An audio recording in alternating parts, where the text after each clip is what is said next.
Well, if it isn't another day where Xbox just can't stay out of the news. This time, it's new CEO Asha Sharma and the undefeated Matt Booty briefly talking to Windows Central's Jez Corden in an exclusive story on day one. I'm TheLankyLLama, and if you like the games industry, I post regular videos on just how video gaming goes. But before we get into it, let's remember what led to us here. Of course, Phil Spencer retired, did a little parade around the. Sorry, I'm getting alerts from my system here that I don't even know what it means. Had a lot of problems tonight doing this late, giving it a whirl. Really kind of hate OBS at this point. Anyway, Phil Spencer, Asha Sharma, and very bot-like behavior onto Twitter, telling us about her favorite games that she didn't play, and that her whole household has been playing on Xbox, and that's why she has so many games in such a short amount of time. She's fixed that, though. She's given everyone their own gamer tags, can you imagine? So, anyway, shout out to your children, Asha, I assume, or all the people in your house that you are referring to, although maybe it's your nieces and nephews, who knows. But really, let's get into the Windows Central article here and see what we can learn from old Jezery Corden, who I was a little hard on yesterday, but hey, credit where it's due, Jezery. Good job, buddy. I mean, really, what do you got to do to get this CEO and Matt Booty? Matt Booty. So anyway, as of today, Xbox has a new CEO. Thank you, Jez. This picture, I want to zero in on this picture real quick. What did we notice? Besides the ridiculous ads, look how big Matt Booty is. I will not say these things that I feel about Matt Booty to his face. The dude is a monster. My God. But the first thing I wanted to focus on here is, of course, the opening letter Asha Sharma wrote, which talks about the return to Xbox. And I said, it's funny, I thought it never left. But it did, sort of in a way, right? They're getting so far away from the main console hardware base. But I don't know. It's like I said 100 times. The Xbox Series X is a fantastic machine. They haven't done enough to sell it, I suppose. But I don't think they need to continue it, right? They need to continue making a great console. They just need to try harder about getting people there. What does it really mean, return to Xbox? Well, Asha had an answer for Jez when he asked. For me, the spirit of return to Xbox is about returning to the spirit that the team was founded on. It's that spirit of surprise, the spirit of building something that nobody else was willing to try. I've heard renegade, rebellion, and fun used. That's what I was thinking about when I wrote that. Clearly this isn't like a PR trained answer. The spirit of return to Xbox is about returning to the spirit of Xbox. What does that mean? Spirit of surprise. It was surprising when they put their games on PlayStation. It's the spirit of building something nobody else was willing to try. PlayStation would never try to put games on Xbox. What about Helldivers 2?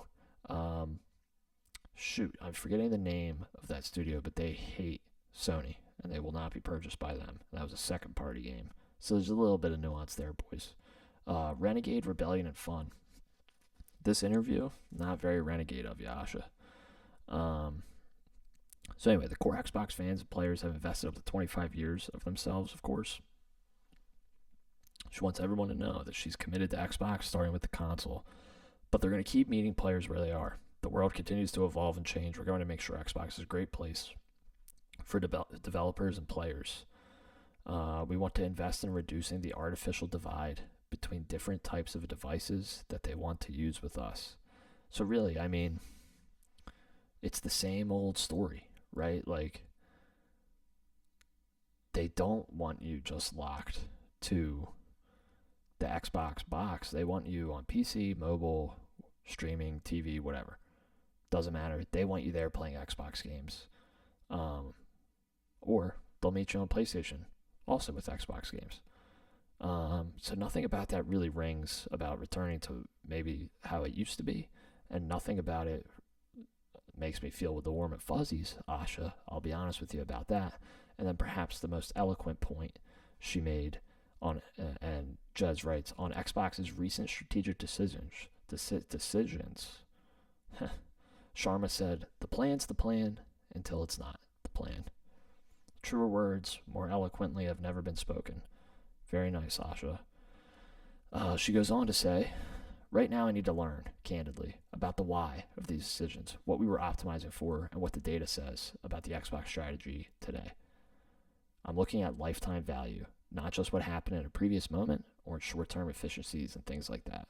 The plan's the plan until the plan is not the plan. So I guess this is good because she's saying she needs to learn.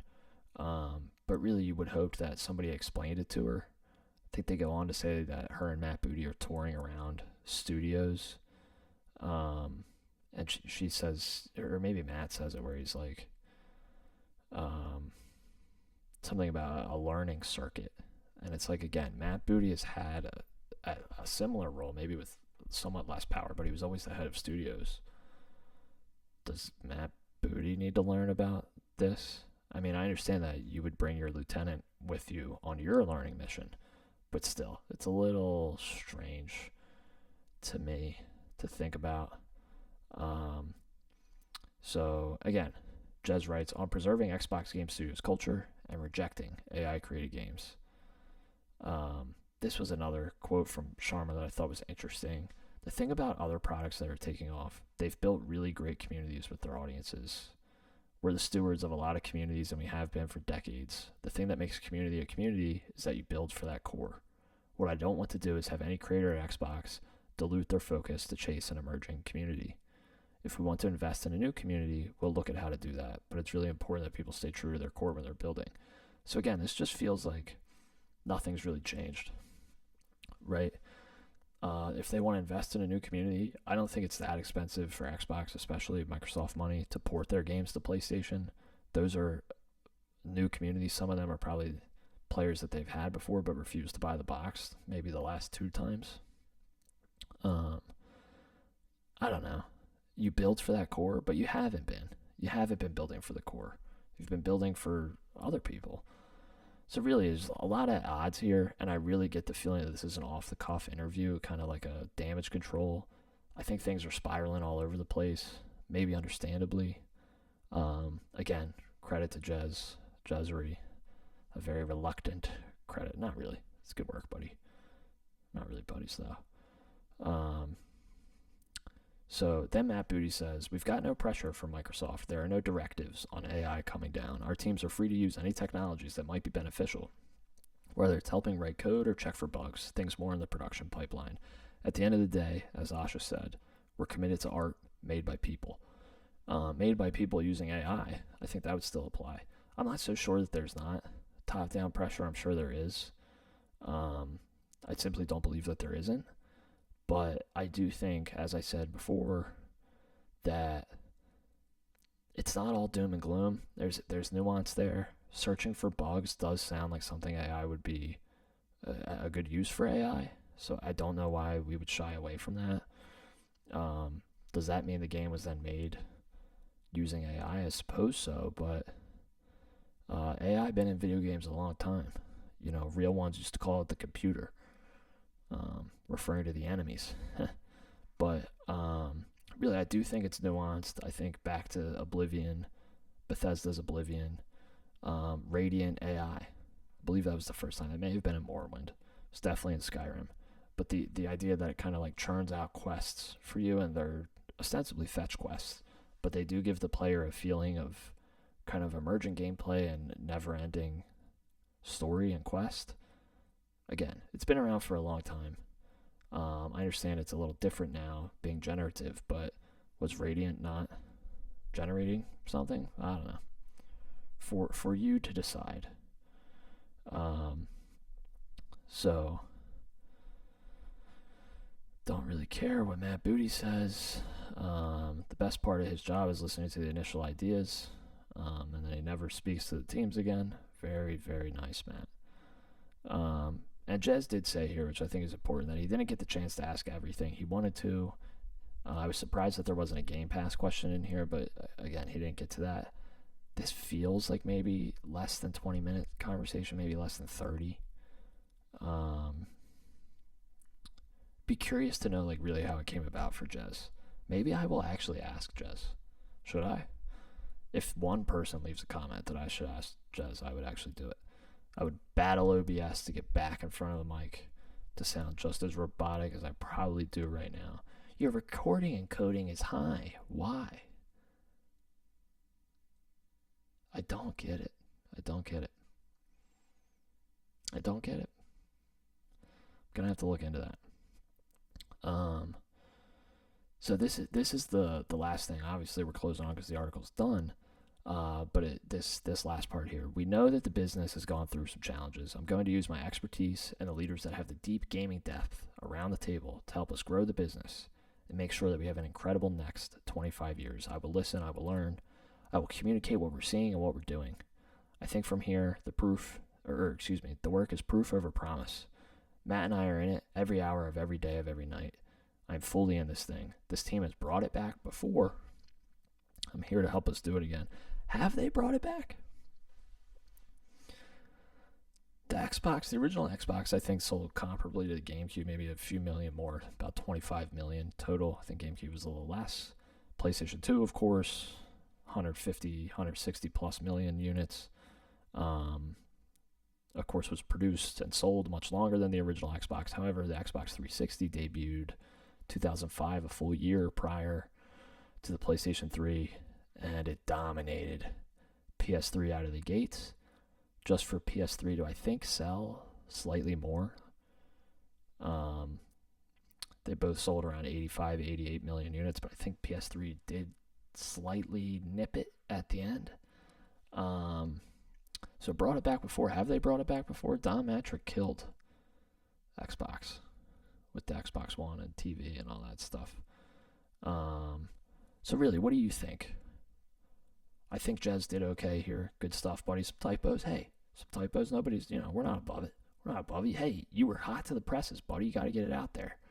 But in summation, I think this is really an attempted damage control that doesn't actually help and doesn't actually clarify anything. But in fairness to both, Matt Booty doesn't deserve fairness, but in fairness to Asha, she just arrived, and it's just like in politics, and who wants to get into that, but like the president doesn't fix things on day one. It takes time, and it's going to take time for Asha.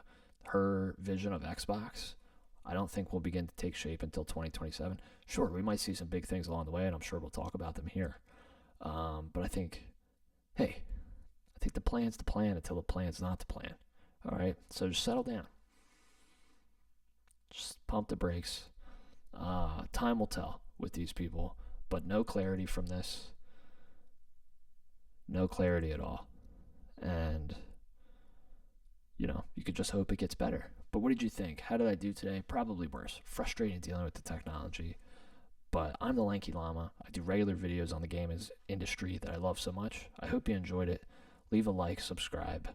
Let me know what you think. Would love to talk to you. Have a good day that's your day until it's not your day.